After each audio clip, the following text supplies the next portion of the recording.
In a world of 350 billion movie podcasts, two chumps have decided that now is the time for movies to engage in combat. Disagreements will be had. Blood may be spilled. And voiceover artists most definitely will not be paid. This is Cult Film Face-Off. Hello and welcome to episode 27 of Cult Film Face-Off. With me, as always, is Chet Roivas. Hi. And I am Nick Leonard. In this episode, we take a look at Robert Rodriguez and Quentin Tarantino's odes to exploitation cinema from the 60s and 70s.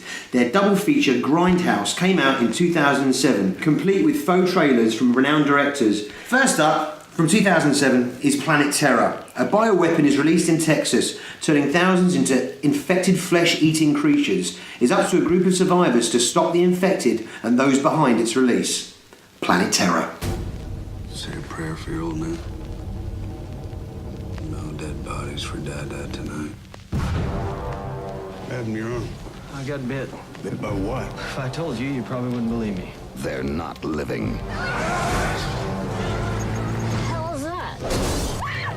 They're not dead. The hell are the bodies? They're gone. They're not stopping. The hell is going on?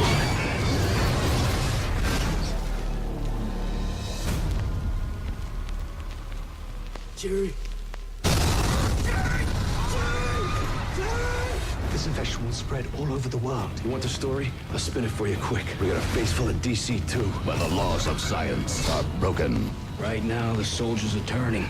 Don't taunt me, Tramp. Once that happens, they'll tear us apart whether they want to or not. The side effect is terror. I swore to my men that I'd do everything in my power to keep them alive.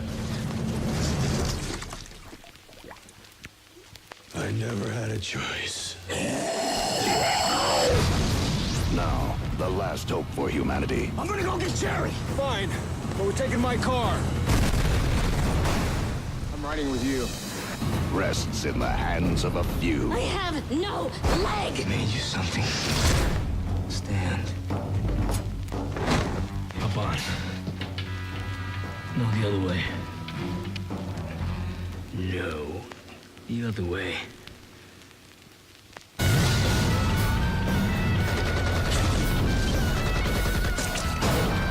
Chop them off. How much ammo we got? Holy shit. If anyone comes to the door, I want you to shoot them. What if it's Dad? I'm gonna eat your brain. Especially if it's your dad.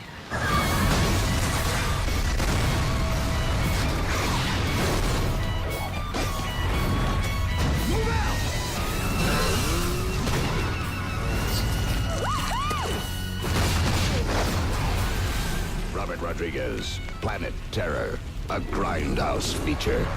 I'm assuming you've seen it. I've seen it both theatrically. No, sorry, I've seen the you know, because it was a flop in America, so it got released everywhere in the world separately. So you've seen the Grindhouse pairing, how it was initially intended to be. Yeah. When the trailers started arriving for Grindhouse, for the first, I mean, I thought about this fleetingly, but from that time, I was adamant for a brief period that I was going to fly to America to see that film on opening day, and I never got round to it. So when it tanked, I was fucking devastated because I thought I'm never going to see this. But on my birthday, the following year, my local outhouse did a one night only screening at midnight, and I went and saw it, and it somehow exceeded my expectations, and it's like in my top 3 favourite cinema going experiences of all time. I remember it being re-released. I mean, I was completely gutted because from the moment the artwork dropped and the synopsis came out of these and what they were going to do and how they were going to have fake trailers in it, and then the fake trailers came online. And I was absolutely fucking gutted that I had to watch the elongated individual releases of each of the films. So when's the last time you saw Planet Terror? In this form, not since the cinema, but I've seen the DVD version several times. I mean, 3 or 4 times since. Probably most recently about 2 years ago. What about you? I've seen Planet Terror at least half a dozen times. I've seen Death Proof once. At the cinema was Death Proof? No. Oh, no, I right. haven't seen either at the cinema. Okay, so what did you think of Planet Terror watching it now? I love Planet Terror. It's a great movie. It's so entertaining, and done by someone who had so much time and effort has gone into recreating the look and the feel and the sound of those films of those decades, or those exploitation films of those decades. The score is something that I didn't remember particularly sticking out in my mind, but I fucking love the score in Planet Terror. Apparently Rodriguez wanted to get John Carpenter to score, but he didn't, so Rodriguez took on composing duties himself and did a fucking great job. Yeah, I completely utterly agree with that. This is an absolutely sensational comedy. It's also got two performances in it that should have been breakout roles. If this was a success, they'd be probably much more prominent than they are. Freddie Rodriguez and Marley Shelton are like... These should have been star-making. Yeah, Freddie Rodriguez is somebody that I recognised him from 6 Feet Under. Yeah, that's right, yeah. But I don't know what he's been in or seen him. Both of them. This is difficult. In this day and age, it's hard to gauge whether an actor's doing really well because there's so much television and you can't possibly watch all of it. They've both had really, really stellar careers in TV. But these are star-making... Marley Shelton in particular, she plays Dakota, Josh Brolin's wife.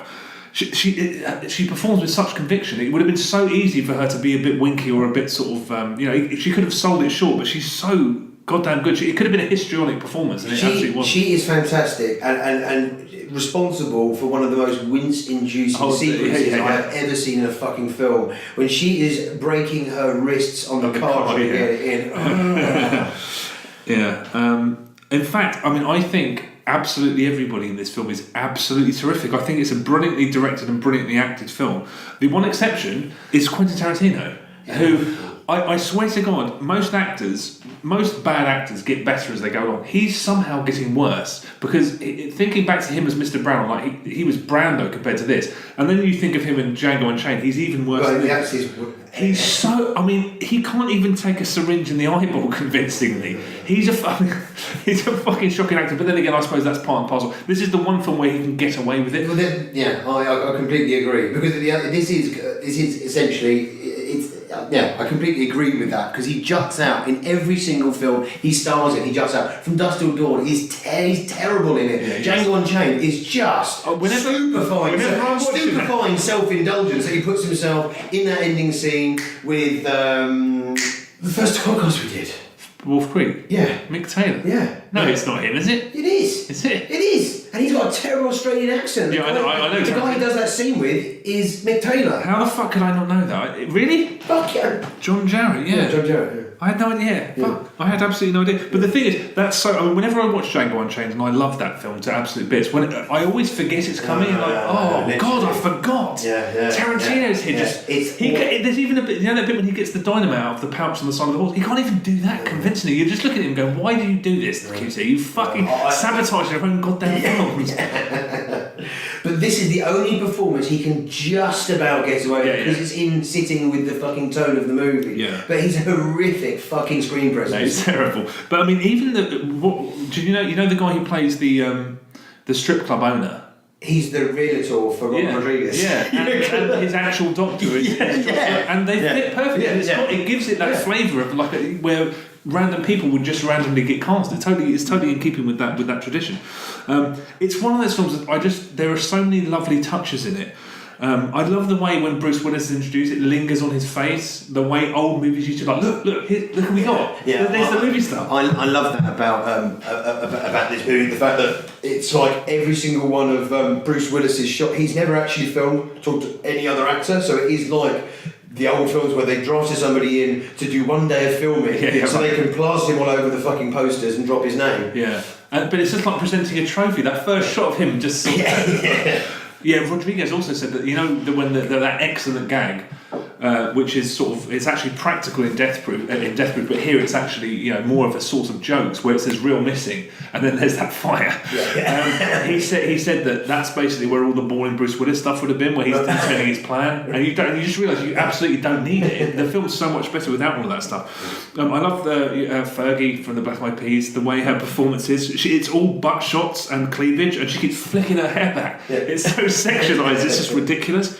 And I love the way the visuals start deteriorating when there's a really big gory set piece. It made me think of the way, if you ever passed around old bootlegs of old movies, there's the good bits are always because people have rewound them relentlessly. I don't know how that works with celluloid, but it was just a really nice, really cool touch, I thought, because it kind of made it seem all the more illicit and dodgy, because a lot of the time you're like, what the fuck?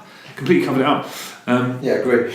Jeff Fahey as JT is fucking great as well, man. Goddamn sauce! Yeah. I mean, Michael Biehn, guys who are just often misused are just really, really terrific. I mean, everyone. And even Tom Savini, who's definitely guilty of turning into some pretty bad form. He is brilliant. He's brilliant in that role, and they've got the fantastic head nod to his work with the obligatory getting pulled apart by every organ, four-way tear. Yeah, brilliant. It's a really good yarn. It's a really simple story, really well spun, and it's so well paced. I think it is Robert Rodriguez's best film by a mile. I mean, I love Sin City, but this is his best film. And it's also, the reason it's so glorious is because it really is expensive. This is actually a blockbuster. Rather than it being one of those films where they try and hide the lack of budget, this is a big, gory, fucking huge action film. They use that budget's used in all of the right ways. The action scenes and the gore, which is what you want, and it's just relentless, and it just delivers. I'm just so happy that Robert Rodriguez made this, because nobody else could have pulled this off to what he did. He evokes films of Fulci, Carpenter and Lenzi, but actually brings something to the table that is as good, if not better, than all of those directors' work. It's so entertaining. Yeah. There's so many bits you just kind of almost fucking slapping your thigh. That's fucking genius. Yeah. The bit was the helicopter. There's a helicopter scene which is just fucking pure fucking fanboy brilliantness. Where there's just this huge rotor blade is just decapitating the effect, and just go fuck yes. Yeah. Whereas Death Proof, I think you could argue that Death Proof is entirely indulgent. This isn't indulgent at all. It's just Robert Rodriguez trying to be as relentlessly entertaining as he. I mean, it's so joyous from start to finish that the slightly longer version, the standalone version. If you look at the way those cuts, it's tiny little trims. You don't actually lose a whole lot. There's like a few. So there's not sequences. It's just seconds. No. I mean, Death Proof loses a completely superfluous. I think. Actually, both of them are superfluous. There's the Michael Park scene in the hospital is twice as long, and you see the lap dance. I don't think those are necessary at all. So it feels more indulgent. So I think both films are better. Yeah. But this. It doesn't really. The cuts to this make hardly any difference because they're tiny little changes, really. I don't know how Rodriguez is going to top this, because he's kind of allowed to be completely callous with things like logic, with like character motivations and stuff, because that's kind of the point. And in a lot of cases, it's used for really excellent jokes. There are some really, there's just fucking great jokes throughout the whole thing. I don't know why I feel this way, like the same I felt when I watched Brain Dead.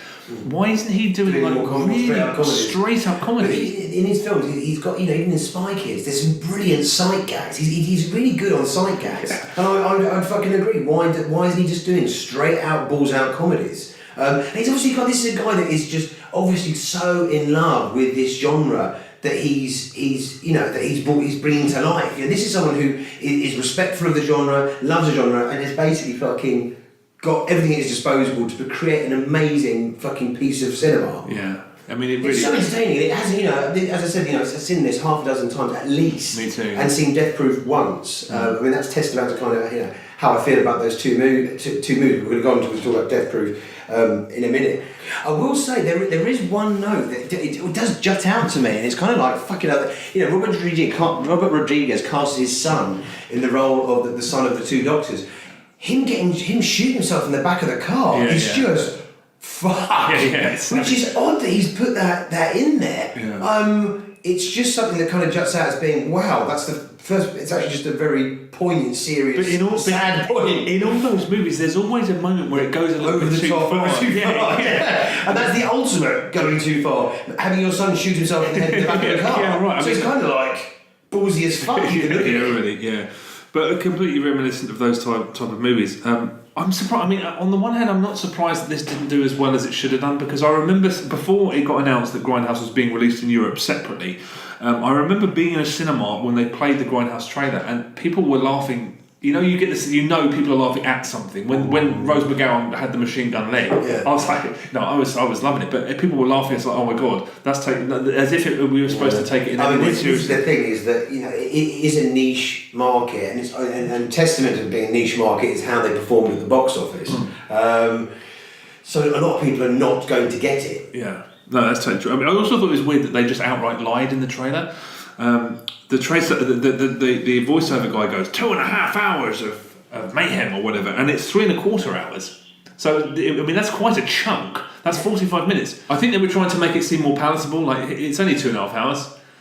Well, if that's still a film, I mean, a film's 2.5 hours all the time. As soon as you know it's 3 hours, it's very. There's a turn of people are going to be like, yeah, that's like sitting through like a Godfather. They're going to be like this. I don't know if I'm going to commit to that. I mean, you do. If you know a film's 3.25 hours, you often think twice, perhaps, if you're not that keen on seeing it. I suppose it is an arse to pitch to the general public to sit in the cinema for 3.5 hours, unless you absolutely love the genres that they're going to be covering. Yeah, exactly. I mean, apparently, when this film came out, a lot of people walked out. Even though there isn't a credit, the credits don't roll on Planet Terror. It jumps to the trailers, but people still managed to walk out halfway through thinking that was the end of the film, which is quite an achievement. The Blu-ray has got a really wicked feature on Planet Terror, on the special edition of Grindhouse. Because you can't, I mean, you can't replicate seeing that film in the cinema with everybody there to see it. And it was packed. You can't beat that on a Friday night at midnight. I mean, it was perfection in a cinema. There's an option on the Blu-ray to watch Planet Terror with crowd audio, so you can hear. That? I mean, it's really interesting, like you're hearing them react to the gags and stuff. Yeah. But it's one of those crowds where periodically someone will go, "Yeah, woo, woo," and he's like, "No, don't do that, don't do that." But it is, it reminds you what a fucking experience is. To watch it with a room full of people. Oh yeah, I mean, unbeatable. Like I said, it's just one of the best times I've ever had at a cinema. And also, there's he's got that. Rodriguez DVDs all have the 10-minute film score where he just crams a load of information about how they did some of the special effects and stuff. And in this, it's fucking great. But yeah, I mean, this film's absolutely brilliant. I couldn't agree. I love it. It's one of my favourites. It was a go-to film for a long time as well. At a certain period, it's just you put it on when you get back from the pub. You're with a load of mates that you live with. You stick on Planet Terror. Yeah. It's just fucking entertaining from the first sequence to the end. All of it is entertaining. But I mean, there's no flab in it. There's no flab in this film at all. It's overpoweringly entertaining. I mean, there's so much to love, and I love basically everything about it. Strong like a bull. Yeah, it's just a fucking great movie, Planet Terror. I'm just one of those things that it pains me that I didn't see it on a big screen. I had the sky high expectations. I've been in a cinema and had high expectations before, and they've been met a few times and exceeded, like, I think Inception and Pulp Fiction, the only times I walked in expecting the greatest film of all time, and I've got something akin to that. Grindhouse was exactly the same. I walked out like, I don't know how entertained you can possibly be in the cinema, but that's about as high. The fucking highest, yeah. Exactly. Yeah, it's a fucking great movie. Yeah, no doubt. Okay. Oh, okay, well, hold on. Before we go to the next film, let's talk about the trailers that are in Grindhouse. There are 4 trailers in Grindhouse. Yeah, they're little mini masterpieces in themselves. Yeah. I've done a little top 4, so I'll count down and you can tell me afterwards whether you agreed with in order of preference. Cool. My number 4 is Werewolf Women of the SS by Rob Zombie. Yeah, I agree with you. That's my bottom of the pile. Yes, that's... whereas all of the other trailers really try to make it seem, that they really want to be seen as... They really want to con people into thinking that they're real movies. Rob Zombie is just like a really bad spoof. And it's so over the top. I mean, it basically has one joke. Nicolas Cage as Fu Manchu. That's the joke. But he just blended a lot of stuff that never would be sat in with each other in a film like that. Yeah. He's basically based it on the Ilsa She-Woman of the SS movies, exactly. But then brought werewolves and Fu Manchu. Basically, he's completely fucking missed the point. Yeah, exactly. And he's directed it like a spoof, so everyone's in on the joke and it's broad. I have never even slightly liked a Rob Zombie film, and this didn't change it. I just thought it was badly done. Well, it just showed you. Well, it was no surprise that Rob Zombie did that segment because he's never done a good movie in his life. I agree. It's not really aping anything. It's just like he went off on his own and just came up with this. I mean, if I was QT and Rodriguez, I'd have been like, we're probably going to go out with that. Although it did get a fucking huge laugh. Didn't Guy Ritchie get the fucking email? Do you reckon Guy Ritchie? Well, I'd rather see Guy Ritchie doing a spoof trailer than Rob Zombie. Yeah, I mean, there's a lot of people I'd rather have doing it than Rob Zombie.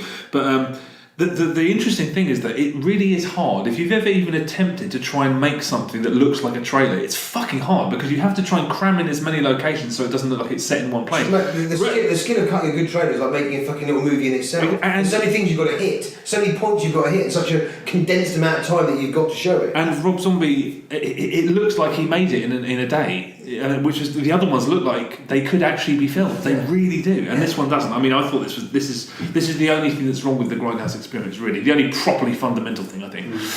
Okay, my number 3, which could have been my number 1 because I do like it a lot, is Don't by Edgar Wright. Excellent. I loved Don't. So do I. I mean, it's funny. Yeah. It looks genuine. Yeah, it does.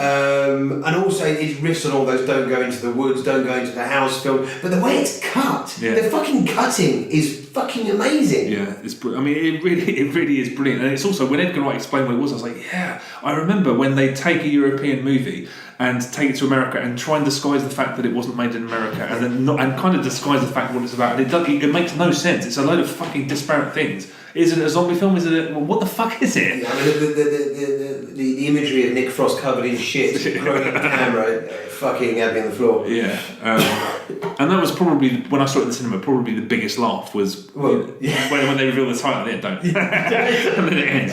Yeah, that's brilliant. That could have been my number 1, but I'm watching it this time. That was my number 3. My number 2 is Machete, which opens the film, which is just like Planet Terror. It's a load of great jokes. Yeah. It's just a load of fucking hilarious jokes, ridiculous action scenes. Well, and you can see why it got picked up, and it's spawned film, and possibly why it's not. I mean, it's not great. No, I've not seen the second one. Me neither. But the first one wasn't great. No, it wasn't. It was a real pity because it was basically perfect in its original incarnation. Yeah. Making a film just was completely unnecessary. But I mean, the trailer, it's a fucking great way to kick things off as well. Yeah. Just great jokes for a minute, and then it starts. Number 1, inarguably, I think Eli Roth's best film. Thanksgiving, 100%. Thanksgiving. It's so funny. It's so dark. I mean, so dark. It has at least one of the. It has the most horrific kill, which again. Trampoline. Yeah. Horrific. And the noise people made when they saw this in, because it's properly horrific. And the way they have that second tier voiceover guy, like they used to in horror films, they couldn't find it. So it's someone doing a really bad impersonation of the guy. And but it just looks genuinely washed out, sleazy, that horrible kind of glitchy synth. It's just utterly fucking believable as a Grindhouse trailer. Yeah, it is, and it's the best thing he's done. By a mile. And the unbelievably dark little bit at the end, which looks, it looks like it was cut. It looks like it was cut in by mistake, and you just go. Yeah, I mean, it's outrageous. It's fucking outrageous how bad that last segment is. You just go. But it's fucking Thanksgiving. It's so good. I mean, Eli Roth. I love Thanksgiving. I had them in that order as well. And my thing is when we talked about placing these in order, I thought immediately, my favourite one was Don't. Me too. That's what. And then watching it again, it's just like, no, thanks. I love the fact of that. The big mascot of the town getting decapitated, and then boom, the head gets kicked across the ground. It's so good. All of the trailers bar Rob Zombie's are just fantastic. What a fantastic thing! But what a great idea to draft in people to do the faux trailers. And obviously, there's an element of fucking there's a bit of competition here. Yeah. So people have done some really good work, and like Eli Roth has never done anything better. No doubt about that. But yeah. That's. If you've only seen the film separately, the Grindhouse experience, even at home, I just think is well worth having. Yeah, watching these as they were intended to be. Yeah. So it's the first time I've watched them as they're intended to be, and I watched them in a completely fractured way, because I saw the trailers online, and then I saw the two films individually, like one after the other. But watching them as they were meant to be, as the directors intended them to be. That is the only way you should be watching them. No, I agree. So, without further ado, let's jump into the second part of the double bill, Death Proof. Yep. An insane stuntman has modified his car into a death machine, where his unsuspecting female victims are subject to high-speed collisions where Mike walks away unharmed. Death Proof. He's got charm. Is there anybody in this place you could vouch for to give me a ride home? Fair lady, your chariot awaits. He's got style. Do I frighten you? This is my scar. It's your car. And he's got a set of wheels to die for. Well, Pam, which way are you going? Left or right? Right. That's too bad. Well, since you're going the other way, I'm afraid you're gonna have to start getting scared immediately. From Quentin Tarantino, the director of Reservoir Dogs, Pulp Fiction, and Kill Bill, comes Death Proof. This car is 100% death proof. Only to get the benefit of it, honey, you really need to be sitting in my seat. His method is brutal. Now I gotta catch me my other girlfriends. His weapon is speed. Watch out! But his latest targets are about to fight back. Let's kill this bastard. You know I can't let you go.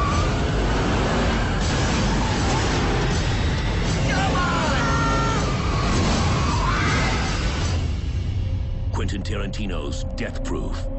Ladies, that was fun!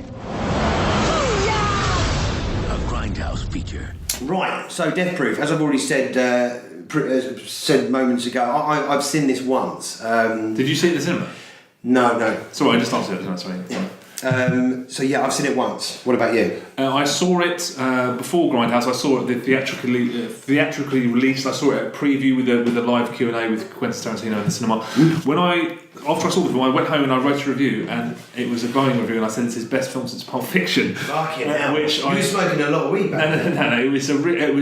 I went a bit overboard, but I did absolutely adore it. So what you didn't see it at the cinema? You saw it on like DVD. Yeah, I saw it on DVD. Yeah, I basically there was part. It's a film of two halves. I still feel it is a film of two halves. The first half is really strong, and the second half is overlong, and you have a second group of women who are just not as engaging or fleshed out in any way like the first group of women are, and the dialogue was. I was really looking forward to watching it in a cut down version, because I was hoping that the dialogue would be less kind of jutting as it was when I watched it the first time around. I thought there was a lot of long, drawn out dialogue in it, watching it the first time. It didn't have the zip, didn't have the sing, didn't have the flavour of Tarantino dialogue in films like Reservoir Dogs or Pulp Fiction. Kurt Russell is fantastic. It's one of my favourite Kurt Russell performances. This and him in The Thing.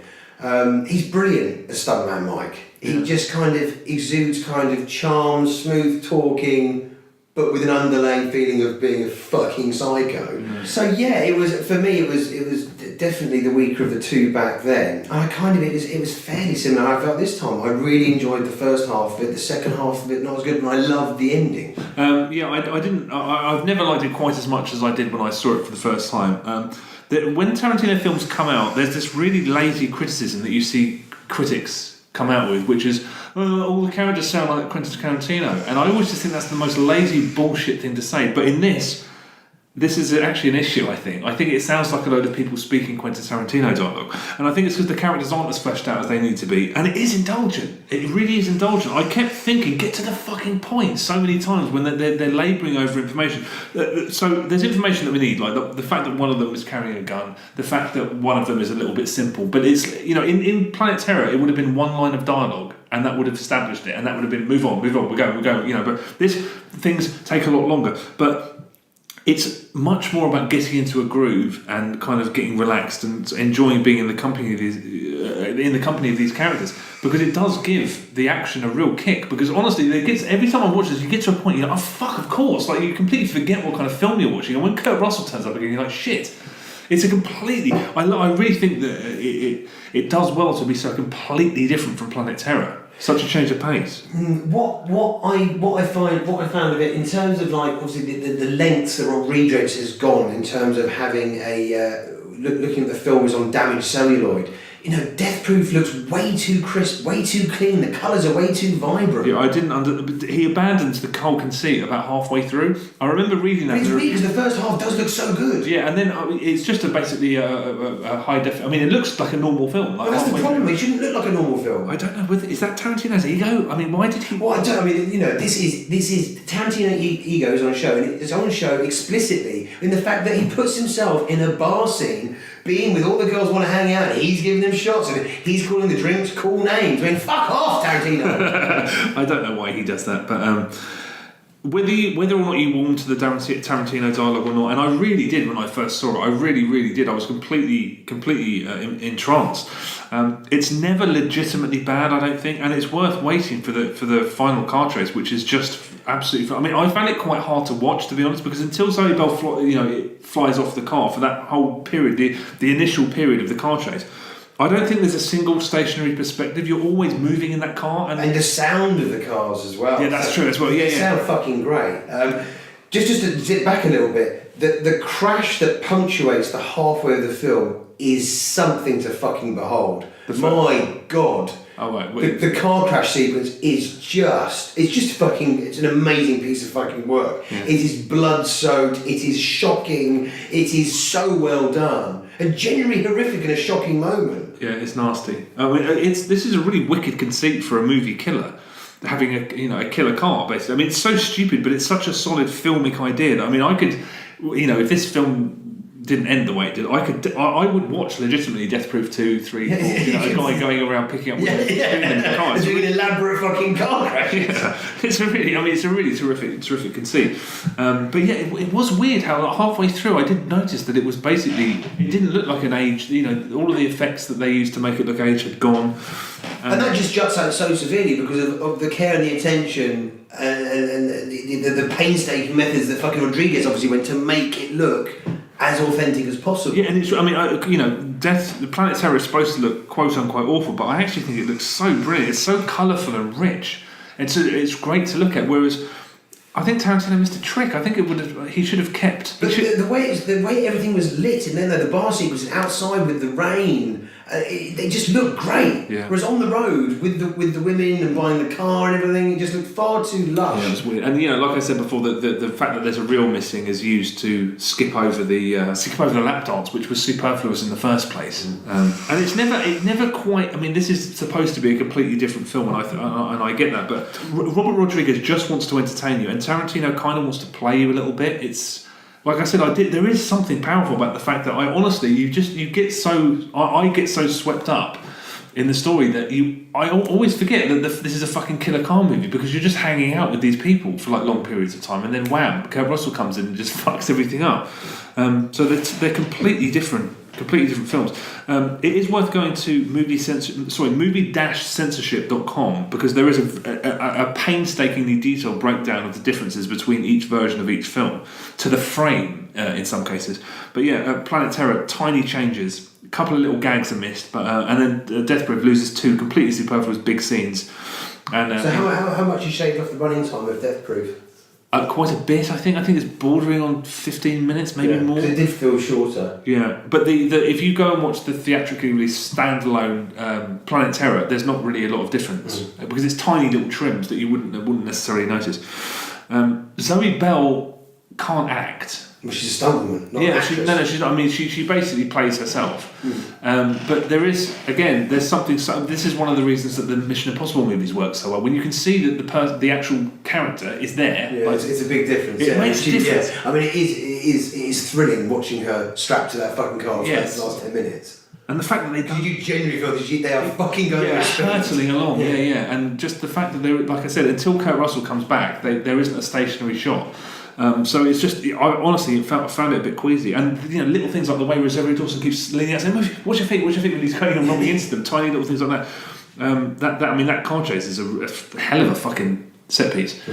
When I finished watching this the other day, and I put the Blu-ray back into its sleeve, the collector's edition Blu-ray, and I watched some of the extras and stuff, I put it, and I looked at the box, and I just thought, I honestly think that might be my favourite film. Honestly, I love it so much.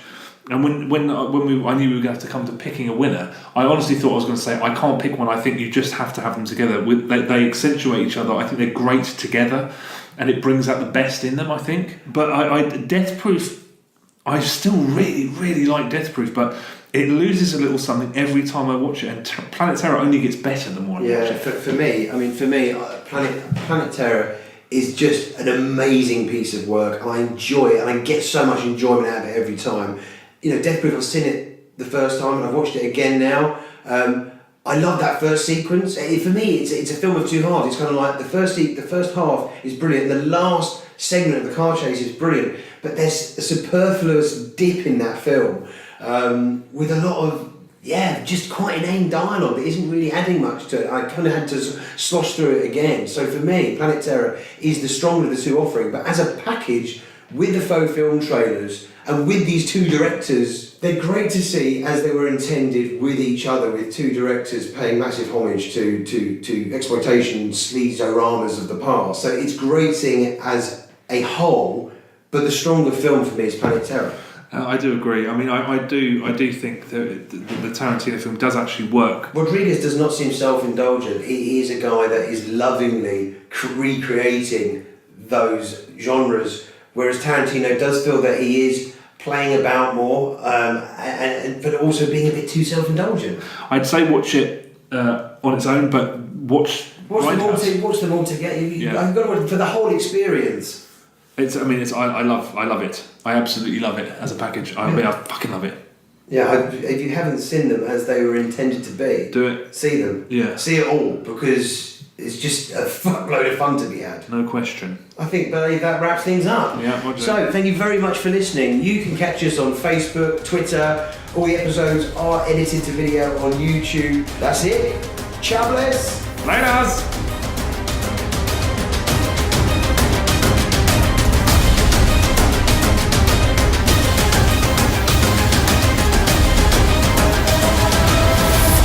Cult Film Face-Off.